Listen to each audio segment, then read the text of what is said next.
तो 1948 में जैसे हमारे यहाँ हुआ कश्मीर में जो किया पाकिस्तान की फौज ने, वही बलूचिस्तान में किया, जबरन कब्जा कर लिया। तब से ये संघर्ष चला आ रहा। बलूचिस्तान का जो इलाका है नेचुरल रिसोर्सेज के मामले में सबसे रिच एरिया, पर नजर ईरान की भी है, उस पर नजर चीन की भी है, वहाँ इंटरेस्ट अमेरिका का भी है। बचपन से आपने स्कूल में जो नक्शा देखा है उसे अपने दिमाग से निकाल दीजिए, क्योंकि बहुत जल्द वह नक्शा पूरी तरह से इतिहास बनने वाला है। आज हम किसी छोटी मोटी राजनीतिक बहस या चुनाव की बात नहीं कर रहे हैं, हम बात कर रहे हैं एक ऐसे भूचाल की जिसने इस्लामाबाद में बैठे हुक्मरानों की नींद उड़ा दी है और बीजिंग के पसीने निकाल दिए हैं। कल्पना कीजिए कि जिस जमीन पर चीन अपना अरबों का साम्राज्य और ग्वादर पोर्ट खड़ा कर रहा है, वही जमीन रातों रात उसके पैरों तले से खिसक जाए तो क्या होगा? क्या बलूचिस्तान सच में पाकिस्तान के हाथ से निकल चुका है? और सबसे बड़ा सवाल यह है कि क्या इस पूरे खेल के पीछे नई दिल्ली का कोई ऐसा साइलेंट मास्टर स्ट्रोक है जो बिना एक भी गोली चलाए एक नया देश खड़ा कर देगा? बलूचिस्तान में इस वक्त जो हो रहा है वो कोई आम बगावत नहीं है। वहां जमीन के नीचे एक ऐसा ज्वालामुखी फट चुका है जिसकी गूंज सीधे भारत तक आ रही है। आज के इस वीडियो में मैं आपको वो खुफिया रणनीति और जमीनी हकीकत दिखाने वाला हूं जो मेनस्ट्रीम मीडिया आपसे छुपा रहा है। मैं आपसे वादा करता हूं कि वीडियो के अंत तक आप जान जाएंगे कि कैसे एक एक चाल चलकर पाकिस्तान को उसी के जाल में फंसाया जा रहा है। अगर आपने आज ये वीडियो बीच में छोड़ दिया तो आप इस सदी की सबसे बड़ी जियोपॉलिटिकल घटना को समझने से चूक जाएंगे। आप नहीं जान पाएंगे कि कैसे बलूचिस्तान का यह तूफान सिर्फ पाकिस्तान का भूगोल ही नहीं बल्कि पूरी दुनिया का शक्ति संतुलन पलटने वाला है। चलिए इस बड़े दावे की असली सच्चाई को डिकोड करते हैं और जानते हैं कि पर्दे के पीछे आखिर चल क्या रहा है। चलिए एक बात जल्दी से बताइए, ये वीडियो आपको खुद से ढूंढ कर मिला या YouTube ने आपकी स्क्रीन पर सजेस्ट किया और आपने क्लिक कर दिया? क्योंकि हमें भी समझना है कि YouTube हमारी आवाजें आप तक कैसे पहुंचा रहा है। और अगर आप सच में एक जागरूक और देशभक्त हिंदू हैं तो फैक्ट मंत्रा चैनल को अभी सब्सक्राइब करें, वीडियो को लाइक जरूर करें और अपने दोस्तों के साथ शेयर करना मत भूलिए। चलिए अब बिना देरी के बढ़ते हैं आगे वीडियो की सबसे जरूरी बात की ओर। कल्पना कीजिए कल सुबह आप उठें, मोबाइल खोलें और हर न्यूज चैनल पर सिर्फ एक ही ब्रेकिंग फ्लैश हो, पाकिस्तान का नक्शा छोटा हो गया। क्या, कैसे, कब? रातों रात ऐसा क्या हो गया कि एक पूरा इलाका उसके हाथ से फिसल गया? यहीं से शुरू होती है आज की कहानी। ये कोई मामूली विरोध नहीं है, ये सिर्फ सड़कों पर नारे लगाते लोगों की भीड़ नहीं है। बलूचिस्तान में जो हो रहा है वो एक जियोपॉलिटिकल अर्थक्वेक है, ऐसा झटका जो सिर्फ पाकिस्तान ही नहीं पूरे साउथ एशिया की ताकत का संतुलन बदल सकता है। सोचिए, जिस जमीन पर चीन का अरबों डॉलर का सपना खड़ा है वही जमीन अगर नियंत्रण से बाहर हो जाए तो, जिस रास्ते से तेल और व्यापार गुजरना है वही रास्ता अगर बंद हो जाए तो, और अगर इस पूरे समीकरण में अचानक भारत का नाम उभरने लगे तो सबसे बड़ा सवाल यही है, क्या यह सिर्फ आजादी की लड़ाई है या भारत के लिए इतिहास का वो मौका जो दशकों में एक बार आता है? अगर आपने इस कहानी को सिर्फ एक और खबर समझकर नजरअंदाज कर दिया तो शायद आप उस बदलाव को मिस कर देंगे जो आने वाले समय में नक्शे, ताकत और राजनीति तीनों को बदल सकता है। आज हम सिर्फ खबर नहीं समझेंगे, हम समझेंगे कि अगर नक्शा सच में बदल गया तो उसके पीछे की असली चाल क्या है। अब जमीन पर क्या हो रहा है वो समझना जरूरी है। ये सिर्फ राजनीतिक बयानबाजी नहीं है, ये सड़कों पर उतर चुका गुस्सा है। छोटे कस्बों से लेकर पहाड़ी इलाकों तक लोग चुप नहीं हैं, महिलाएं मार्च निकाल रही हैं। हम नहीं मानते। हम क्या चाहते हैं? आजादी। हम क्या चाहते हैं? आजादी। अपनों की मांगे। आजादी। अपनों की मांगे। आजादी। प्यारों की मांगे। आजादी। प्यारों की मांगे। आजादी। प्यारों की मांगे। आजादी। इस जबर से मांगे। आजादी। युवा खुलकर पाकिस्तान के खिलाफ नारे लगा रहे हैं।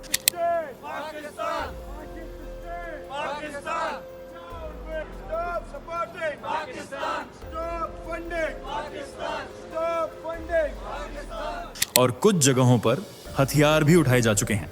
बलूच लिबरेशन आर्मी अब परछाइयों में नहीं है, खुले तौर पर पाकिस्तानी सेना को चुनौती दी जा रही है। चेक पोस्ट्स पर हमले, काफिलों पर घात, सुरक्षा बलों को निशाना, हर हफ्ते नई मुठभेड़। स्थिति सिर्फ तनावपूर्ण नहीं है, विस्फोटक है।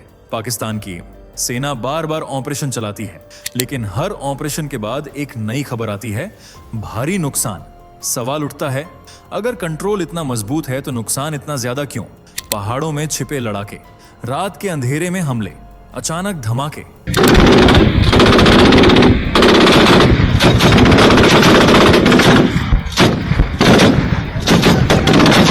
और फिर सन्नाटा। ये कोई छिटपुट घटना नहीं रह गई, यह धीरे धीरे फैलता हुआ संघर्ष है। और सबसे खतरनाक बात, ये डर अब कम हो रहा है। जब आम लोग डरना बंद कर देते हैं तब हालात सिर्फ कानून व्यवस्था का मामला नहीं रहते, वे विद्रोह बन जाते हैं। तो क्या पाकिस्तान सच में बलूचिस्तान पर पकड़ खो रहा है, या यह तूफान अभी शुरू ही हुआ है? लेकिन इस आग की चिंगारी आज की नहीं है, इसकी जड़ें 1947 में दबी हुई हैं, जब भारत आजाद हुआ और पाकिस्तान बना। तब बलूचिस्तान कोई साधारण इलाका नहीं था, वहां खान ऑफ कलात का शासन था, एक ऐसी रियासत जो खुद को ऐतिहासिक रूप से अलग पहचान देती थी। खान ऑफ कलात ने साफ शब्दों में कहा था, बलूचिस्तान किसी नए देश में जबरन शामिल नहीं होगा। उनका तर्क था कि हमारी संस्कृति अलग है, इतिहास अलग है और भविष्य का फैसला भी हम खुद करेंगे। कुछ रिपोर्ट्स यह भी बताती हैं कि उस समय भारत से संपर्क की कोशिश की गई। यह संकेत दिया गया कि अगर विकल्प मिला तो भारत के साथ जुड़ने पर भी विचार हो सकता है। लेकिन राजनीति के उस जटिल दौर में यह प्रस्ताव आगे नहीं बढ़ पाया और फिर 1948 आया। बिना जनमत संग्रह, बिना आम जनता की राय, पाकिस्तान ने अपनी सेना भेज दी। बंदूक के साये में दस्तखत करवाए गए और बलूचिस्तान को पाकिस्तान में मिला लिया गया। यहीं से चिंगारी लगी, एक ऐसा घाव जो वक्त के साथ भरा नहीं बल्कि और गहरा होता गया। लोगों के मन में यह भावना बैठ गई कि उन्हें चुना नहीं गया, उन्हें थोप दिया गया। जब किसी इलाके को उसकी इच्छा के खिलाफ जोड़ा जाता है तो विद्रोह सिर्फ राजनीति नहीं रहता, वह पहचान की लड़ाई बन जाता है। लेकिन सवाल यह है, गुस्सा इतना गहरा क्यों है? जवाब छिपा है जमीन के नीचे। बलूचिस्तान गैस से भरपूर है, खनिज संसाधनों से समृद्ध है, समुद्री रास्तों से रणनीतिक रूप से बेहद अहम है। ग्वादर जैसा पोर्ट उसी धरती पर बना है। लेकिन विडंबना देखिए, जिस जमीन से गैस निकली उसी घर में चूल्हा नहीं जला।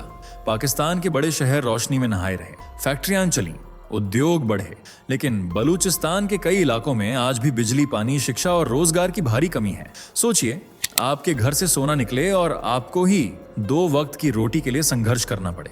यह सिर्फ आर्थिक असमानता नहीं है, यह अपमान है।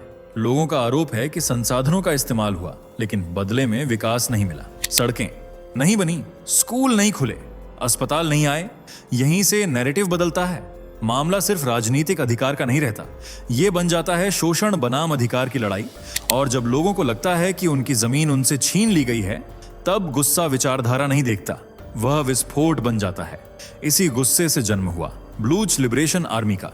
पाकिस्तान उसे आतंकवादी संगठन कहता है, लेकिन उसके समर्थक उसे आजादी की लड़ाई लड़ने वाला समूह मानते हैं। यहीं से शुरू होता है नैरेटिव क्लैश। BLA का दावा है कि वे पाकिस्तान के खिलाफ नहीं बल्कि जबरन कब्जे के खिलाफ लड़ रहे हैं। उनका कहना है, हमें शामिल किया गया, पूछा नहीं गया, हमारे संसाधन लिए गए, अधिकार नहीं दिए गए, इसलिए हथियार उठाना मजबूरी है, विकल्प नहीं। दूसरी तरफ पाकिस्तान की सेना कहती है, यह देश की संप्रभुता पर हमला है, कानून व्यवस्था तोड़ने की कोशिश है और इसे किसी भी कीमत पर दबाया जाएगा। एक तरफ आतंकवाद का टैग, दूसरी तरफ स्वतंत्रता सेनानी का दावा। तो सच्चाई क्या है? क्या यह हिंसा है जिसे रोका जाना चाहिए, या यह दशकों की दबाई गई आवाज है जो अब बंदूक की भाषा में बोल रही है? यही वह जगह है जहां कहानी आसान नहीं रहती, यहां भावनाएं टकराती हैं, तथ्य और प्रचार एक दूसरे में घुल जाते हैं। अब फैसला आपके दिमाग पर है, आप इसे किस नजरिए से देखते हैं। अब कहानी में एंट्री होती है उस खिलाड़ी की जिसके बिना यह पूरा समीकरण अधूरा है, चीन। क्योंकि बलूचिस्तान सिर्फ पाकिस्तान का प्रांत नहीं है, यह चीन पाकिस्तान इकोनॉमिक कॉरिडोर यानी CPEC की धुरी है। अरबों डॉलर का निवेश, सड़कों का जाल, ऊर्जा परियोजनाएं और इस पूरे प्रोजेक्ट का सबसे अहम बिंदु ग्वादर पोर्ट। ग्वादर सिर्फ एक बंदरगाह नहीं है, यह चीन के लिए अरब सागर तक सीधा रास्ता है। तेल की सप्लाई को छोटा करने की रणनीति है, हिंद महासागर में प्रभाव बढ़ाने की चाल है। अब सोचिए, अगर वही बलूचिस्तान पाकिस्तान से अलग होने की तरफ बढ़े, अगर ग्वादर अस्थिर हो जाए, अगर CPEC का रास्ता असुरक्षित हो जाए, अब मामला सिर्फ पाकिस्तान का नहीं है, यह चीन की वैश्विक रणनीति पर सीधा वार होगा। यही वजह है कि बलूच लिबरेशन आर्मी ने सिर्फ पाकिस्तानी सेना को नहीं बल्कि चीनी इंजीनियरों और काफिलों को भी निशाना बनाया। संदेश साफ है, यह जमीन सिर्फ निवेश का प्रोजेक्ट नहीं, पहचान की लड़ाई है। और यहीं स्टेक्स कई गुना बढ़ जाते हैं। अगर बलूचिस्तान अस्थिर होता है तो चीन की आर्थिक गणित हिलती है, पाकिस्तान की रणनीतिक ताकत कमजोर होती है और पूरे क्षेत्र का पावर बैलेंस बदल सकता है। सवाल अब यह है, इस उथल पुथल में भारत कहां खड़ा है? अब इसी मोड़ पर भारत का नाम सामने आता है और यहीं से खेल और दिलचस्प हो जाता है। कुछ बलूच संगठनों और नेताओं ने खुलकर भारत से समर्थन की अपील की है। उनका तर्क है, अगर हमें एक लोकतांत्रिक, मजबूत और अंतर्राष्ट्रीय मंच पर आवाज देने वाला साथी चाहिए तो भारत सबसे स्वाभाविक विकल्प है। यह अपील सिर्फ भावनात्मक नहीं है, यह रणनीतिक है। लेकिन भारत का रुख बेहद संतुलित। नई दिल्ली ने कभी खुलकर अलगाव का समर्थन नहीं किया। आधिकारिक बयान हमेशा सावधानी से दिए गए।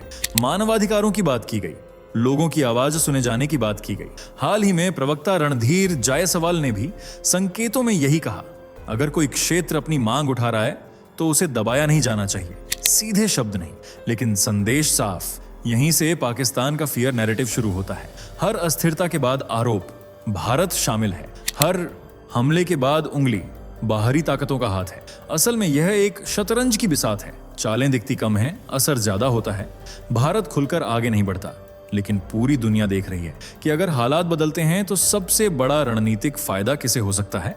और यही संभावना पाकिस्तान को सबसे ज्यादा बेचैन करती है। अब सबसे बड़ा सवाल, अगर बलूचिस्तान सच में पाकिस्तान से अलग हो जाता है तो आगे क्या? पहली संभावना, एक स्वतंत्र देश। कल्पना कीजिए, नया झंडा, नई संसद, नई सरकार, एक ऐसा राष्ट्र जो अपनी पहचान खुद तय करे। लेकिन रोमांच के साथ जोखिम भी है।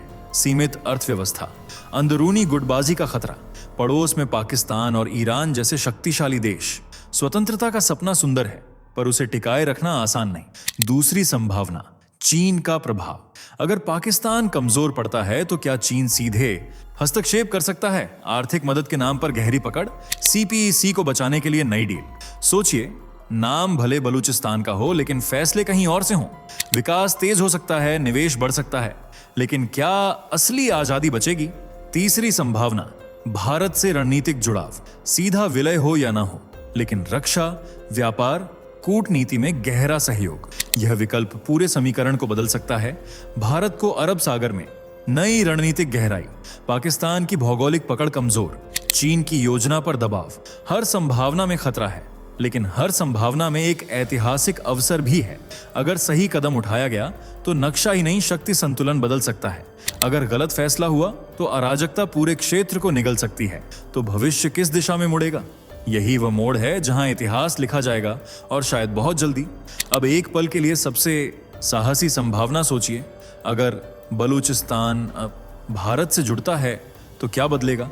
सबसे पहले पाकिस्तान, उसकी भौगोलिक गहराई कम हो जाएगी। अरब सागर के अहम हिस्से पर उसका नियंत्रण कमजोर पड़ेगा। दशकों से जिस इलाके को वह रणनीतिक ढाल मानता आया है, वही उसके लिए सबसे बड़ा झटका बन सकता है। यह सिर्फ क्षेत्रीय नुकसान नहीं होगा, यह मनोवैज्ञानिक झटका भी होगा। अब चीन, CPEC की रीढ़ हिल जाएगी। ग्वादर पोर्ट का भविष्य अनिश्चित हो जाएगा। अरबों डॉलर का निवेश जोखिम में पड़ सकता है। चीन की हिंद महासागर रणनीति पर सीधा असर पड़ेगा। और भारत को पश्चिमी समुद्री मोर्चे पर अभूतपूर्व रणनीतिक बढ़त मिल सकती है। ऊर्जा मार्गों पर प्रभाव, पाकिस्तान को दो तरफ से दबाव, साउथ एशिया की शक्ति संतुलन में निर्णायक बदलाव। यह सिर्फ नक्शा नहीं बदलेगा, यह पूरे क्षेत्र की राजनीति का समीकरण बदल देगा। सोचिए, एक ऐसा परिदृश्य जहां भारत की रणनीतिक पहुंच बढ़े, पाकिस्तान की पकड़ ढीली हो और चीन की योजना पर सवाल खड़े हों। यह कल्पना भर नहीं है। यही कारण है कि इस मुद्दे पर हर बयान, हर संकेत, हर कूटनीतिक शब्द इतना मायने रखता है, क्योंकि अगर यह हुआ तो इतिहास की दिशा बदल सकती है। अब एक कदम पीछे हटकर पूरी तस्वीर देखिए। यह सिर्फ बलूचिस्तान की कहानी नहीं है, यह उस दर्द की कहानी है जो दशकों से दबाया गया। ये उस रणनीति की कहानी है जिसमें संसाधन, ताकत और भूगोल सब एक दूसरे से टकरा रहे हैं। और यह उस मौके की कहानी भी है जो इतिहास में बार बार नहीं आता। अगर बलूचिस्तान का भविष्य बदलता है तो सिर्फ एक प्रांत का भविष्य नहीं बदलेगा। पाकिस्तान की राजनीतिक स्थिरता हिलेगी, चीन की आर्थिक गणित डगमगाएगी और भारत के सामने एक ऐसा रणनीतिक दरवाजा खुल सकता है जो अब तक बंद था। लेकिन हर अवसर के साथ जोखिम भी आता है। क्या भारत को खुलकर समर्थन देना चाहिए या सिर्फ कूटनीतिक और नैतिक समर्थन तक सीमित रहना चाहिए? क्या यह क्षेत्रीय शांति को मजबूत करेगा या नए संघर्ष की शुरुआत बनेगा? अब फैसला सिर्फ सरकारों के हाथ में नहीं है। यह बहस आप जैसे जागरूक लोगों के बीच भी होनी चाहिए। आप क्या सोचते हैं? अगर कल सच में नक्शा बदलने लगे तो क्या भारत को कदम आगे बढ़ाना चाहिए? अपनी राय कमेंट में जरूर लिखिए, क्योंकि कभी कभी इतिहास सिर्फ बंद कमरों में नहीं बनता, वह जनता की सोच से भी दिशा लेता है। दोस्तों, आपके स्क्रीन पर 2 और वीडियो दिख रही हैं, जिसे देखने के लिए आप स्क्रीन पर क्लिक करें। दोनों देखिएगा, बहुत अच्छी वीडियो बनी है।